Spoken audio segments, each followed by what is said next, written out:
The year is 1996. The heyday of the slasher film is long past, but Wes Craven, one of its most notable contributors, has just released his latest cultural phenomenon. Scream. Scream is released, setting a new standard for meta filmmaking and horror cinema, redefining how norms and conventions are used in a mainstream setting, launching careers and spanning, so far, 5 sequels across 4 decades. The year is 2022, and I still haven't seen it. That's right, I, the self-proclaimed film expert, the film seeker, had made no effort to seek out the Scream films until now. Horror was just never my forte, so a franchise built upon playing with the conventions I didn't really respond to or even know all that well felt like a pointless task. But you know what, the Scream movies have always been a benchmark for highlighting the changing tides of horror films. And one horror film class later, I think I've developed enough of an appreciation, or at least a respect, for the genre to finally tackle this beast. So now, in 2023, with the release of Scream 6, the planets have aligned and the time has come for me to finally sit down and react to this spectacle. Who knows, it might be interesting to look into such an important, genre-defining landmark divorced from the specific context into which these films were actually released. Will this journey result in some more objective analysis than one might expect from a more invested horror fan? Or does the reputation of Scream precede it, able to suck in a novice to the point of complete and total investment? Join me as I finally tackle each and every one of these Scream films to find out just how deep this rabbit hole can take me. The one that started it all. Scream was first released in 1996 as a fairly straightforward slasher film following Sidney Prescott and her group of friends in Woodsboro as a masked killer begins terrorizing this small fictional town. As far as plot details go, that's about as in-depth as I'm willing to get with this video because I want to present this in a way that both fans of Scream and people in my previous position of complete novelty can enjoy.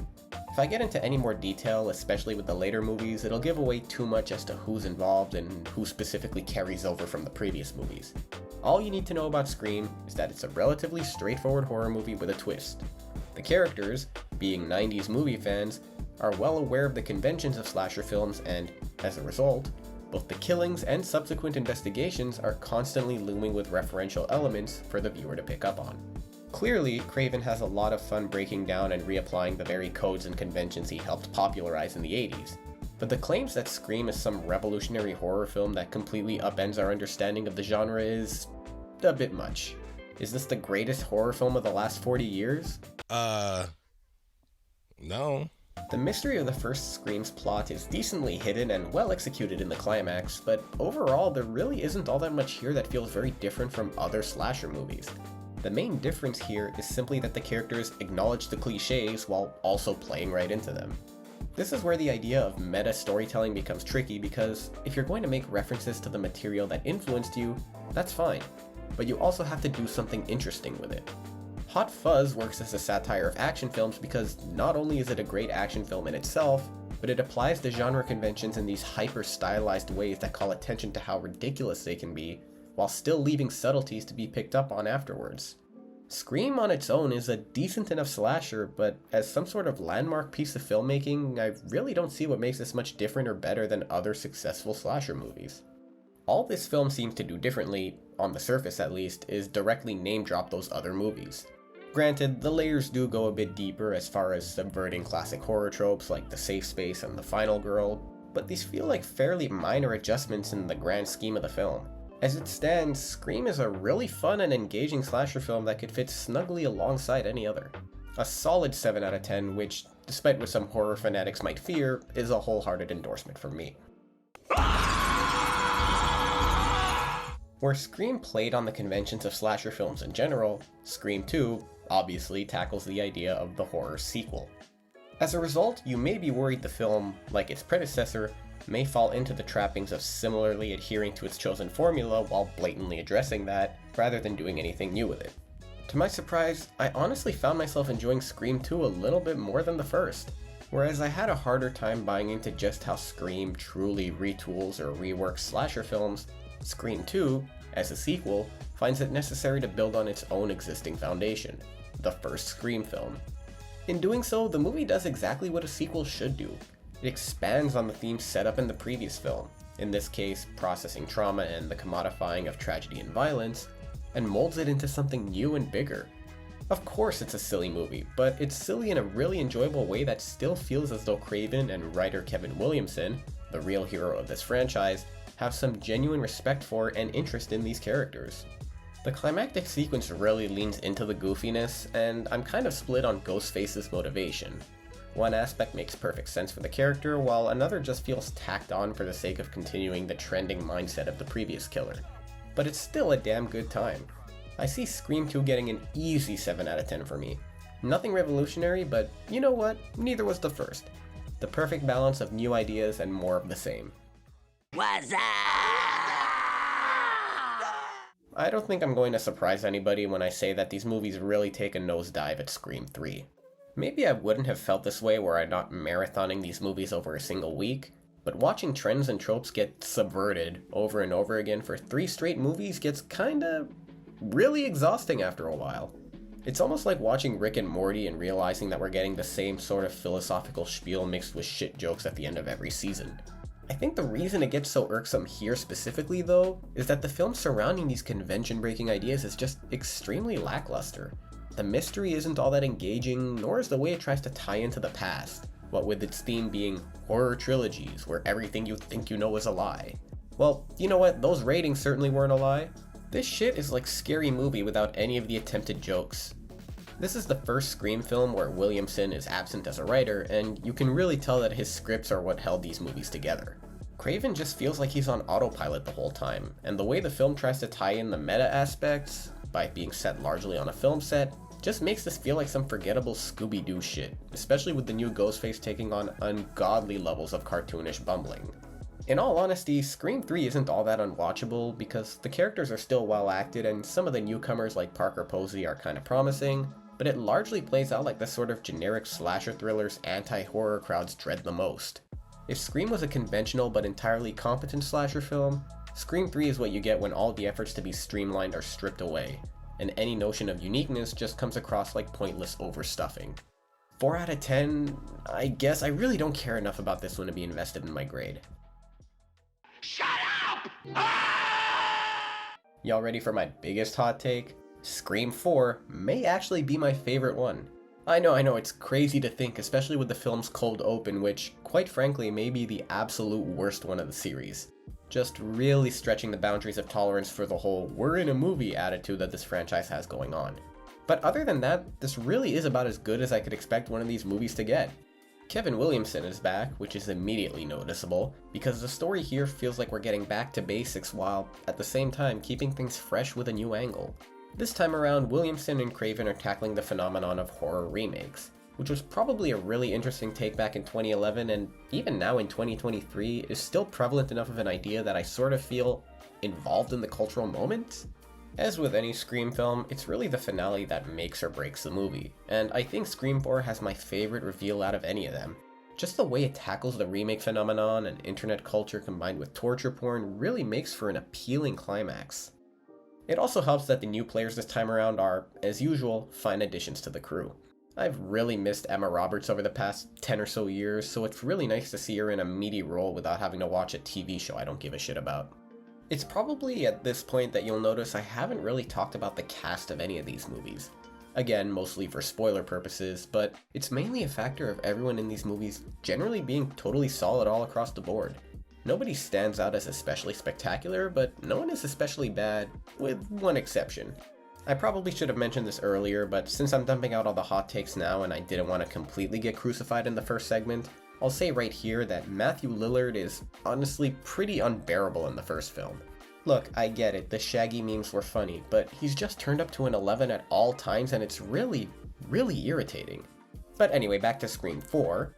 This was an incredibly solid way to cap off Wes Craven's legacy before he died in 2015, and I'm really glad I've stuck it out this far. I am now fully committed to watching every film in this franchise that it has to offer from here on out. 7.5 out of 10 for Scream 4. Scream 5, which is what I'm going to call it because the actual title is just stupid and confusing, is the first Scream film we got after Wes Craven died. On paper, it seems like there'd be no use in continuing the franchise spawned by a man who helped create the very cliches that inspired it after he's gone. But I was cautiously optimistic that these two guys, I'm told they call themselves Radio Silence, would be able to respectfully continue this series without making it seem like one of those cash grabs that these films would actually make fun of. Before having seen these films, I had no faith in this, but at this point, I was willing to go in with an open mind. Scream 5, for what it is, really isn't anything special. As far as this new crop of characters are concerned, like the last, everyone is fine. Maybe a bit less fine than the previous troupe, but serviceable nonetheless. With another 11-year gap since the last Scream, the Radio Silence guys get a whole new idea to play with: legacy sequels. To that end, they do a fine job of splicing the old blood with the new in ways that make narrative sense. Again, these Ghostface killers are always so movie obsessed that they tend to make sure that their prospective victims, and by extension the entire movie, are falling into a preset story form. At the very least, it gives an in-universe excuse for the lack of true spontaneity, so what Radio Silence gives us instead is another decently enjoyable time. It's around the last Scream film that I really realized the secret weapon of these movies is their pacing. Owing to the fact that they're made to be fun slashers, they all move along at a pretty watchable pace, leaving very little time for former cynics like myself to get bored. Surprisingly, this is an asset that Matt Bettinelli Olpin and Tyler Gillett are able to carry over from Wes Craven, so the end result is far more diverting than I was expecting. There really isn't all that much this film does to stand out from the pack, but at least it succeeds at being a passing of the torch from Craven to his successors. Not much else to say about Scream 5, so it gets a 6 out of 10. And speaking of 6... Oh, I'm dying again! Man, what a disappointing way to cap off this marathon. Scream 6 is about as generic as you can expect one of these things to get. Radio Silence really needed more time to develop this story. And when I say they needed more time, I don't just mean in the usual sense where more time in development would help iron out the kinks. I'm talking about more time for usable trends to develop in the horror genre. Let's look back for a second. The first two Scream movies were released in back-to-back years, which worked because the second film was satirizing sequels, which had already been a thing for decades at this point. The third movie came out just 3 years later, which may have contributed to its failure, but at least there the idea of the trilogy was also one that could exist independently regardless of how long had passed. We waited another 11 years for Scream 4, to find that the big new horror trend to examine was remakes. All well and good. Another 11-year break, and now, up to 2022, legacy sequels and toxic fandom are all the rage. Perfect. A good piece of material to satirize. But now, going into 2023, what possible horror trends could have emerged in just the last year for Scream 6 to base its entire existence off of? The only idea this film really plays with is, again, toxic fandom and conspiracy theories which, while very 2020s, were also 2020s enough that they could have been part of the last movie. There's literally nothing about Scream 6 that makes it worthy of being its own separate entity. The New York setting does basically nothing except facilitate an admittedly tense scene on the subway, and even the conspiracy theory angle is outright dismissed by the climax.